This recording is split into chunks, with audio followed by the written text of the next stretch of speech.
So how is the economy? How does it look from your point of view with the trade overhangs? So three parts of the economy are what we pay close attention to. We pay close attention to what consumers are buying. We pay close attention to the industrial economy. And we think about trade. And of those, the consumer still feels like they're healthy. But the industrial side of the economy, it has pockets of real strength. Plastics, industrial chemicals, steel. But I can also see a lot of our customers pulling back on their decision making, both from a capital perspective and from an inventory perspective. And of course, trade, I think, is the key element in that. I think there's uncertainty in the trade profile, and that's causing a little bit of uncertainty in our businesses. So what you said about capital investment is reflected more broadly across the economy. It was growing and now it's shrinking again. What about for your company? Is it affecting your decisions on capital investment right now? To a certain degree. One thing you got to bear in mind, David, is we're a very old company and we have very long-lived assets. It's not unusual for us to have an investment that's going to be a 50-year plus profile. So to a large degree, our capital investment goes first to making sure that the railroad, the fundamental base of our business, is healthy and thriving. And you know, what's happening in any different quarter or year to year probably doesn't make a big difference to that. Where it makes a big difference is where we put growth capital and where we think a market is going to be thriving for the coming years. And we are making some different decisions in that area. So what are they? Well, so for instance, we were getting started on a very big terminal in the middle of Texas. We called it Brazos. And it was so that we could offload some of the capacity constraints we had in neighboring terminals. And by running our business differently, we found we don't need that asset yet. So we've actually paused that investment. And we'll make that decision year to year at this point. So give us an insight into your decision making about a capital investment. I mean, sort of an analogy to the Fed right now. Do you go on sentiment or do you go on the numbers? Are you data dependent? By that I mean this. If tomorrow they announce the U.S.-China trade situation was resolved, would that change your decision, or would you wait for the freight to pick up so you saw it really in shipping? That's a great question, and we do a little bit of both. We don't want to wait so long as to get behind the eight ball, because then that negatively impacts our customer service product. And our business is built on service. But we also don't want to get too far ahead, because ROIC is a very important measure for us. And so we don't want a bunch of stranded assets out there that don't have a reason to exist. We just had a chart up that showed trucking conditions, and some analysts say that you basically can track trucking conditions, which is a good health of the railroad.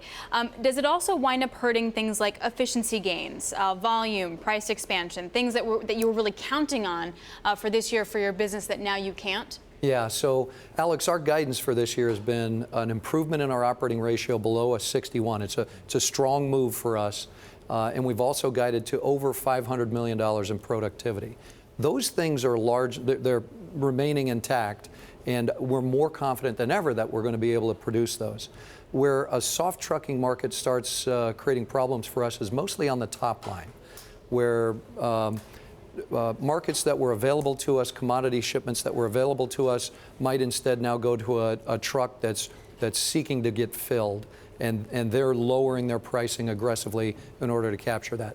We won't chase that business down if it doesn't make sense from an ROI perspective for our shareholders. So a big initiative of yours has been, is it PSR? It's Yes. Increased efficiency, right? How far along are you in realizing the efficiencies that you can get out of that program? So it's still early innings, but what's really cool is that we're seeing enough progress to give us all the confidence in the world that this is the right way to run our railroad. And in a nutshell, when we talk about precision scheduled railroading, our implementation of that we call Unified Plan 2020.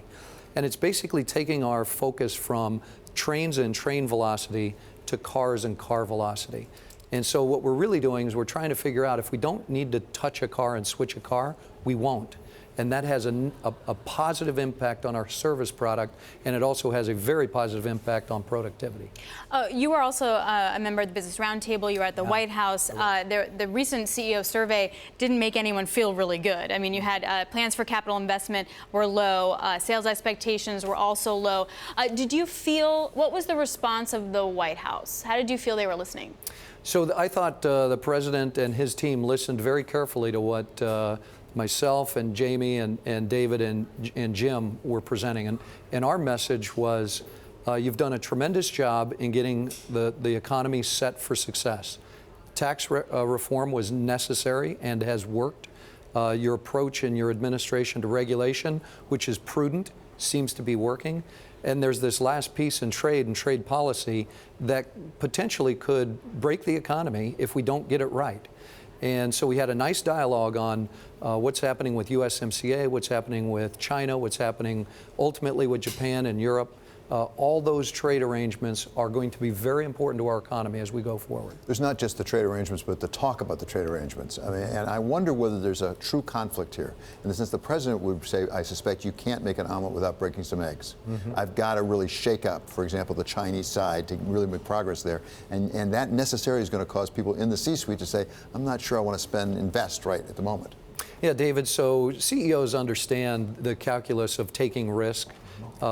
But we also understand being prudent and making sure that your priorities match the work that you're doing. So when it comes to China, I'm in total agreement. We're in total agreement that the issues that the president's trying to address are the right issues. The debate comes in, we all know that tariffs are damaging to the economy, so the debate comes in how much and for how long. It appears that the threat of tariffs and the use of tariffs have driven China to the negotiating table. Now it's time to close a deal. It's not just China, it's also Mexico. And your railroad's particularly positioned in a place where I think you're in all the rail connections with Mexico, essentially. What are you seeing in terms of trade? We had the tariff threat, but we also have the immigration issue, and that could affect how goods come across that border. Yeah, David, those two things we would argue should not be commingled. There's trades and trade-related issues, and we look at Mexico, and Mexico's still a pretty healthy economy. Our trade relationship with Mexico's solid. The USMCA will support 12 million existing jobs and will help grow our economy and our job base. Immigration's a real issue, right? It literally is a crisis right now. And from a business perspective, we need healthy immigration. We do not have a big enough population in the United States to support our economy into the future. We need net immigration into the United States, but it needs to be done the right way, and we do need to secure our borders.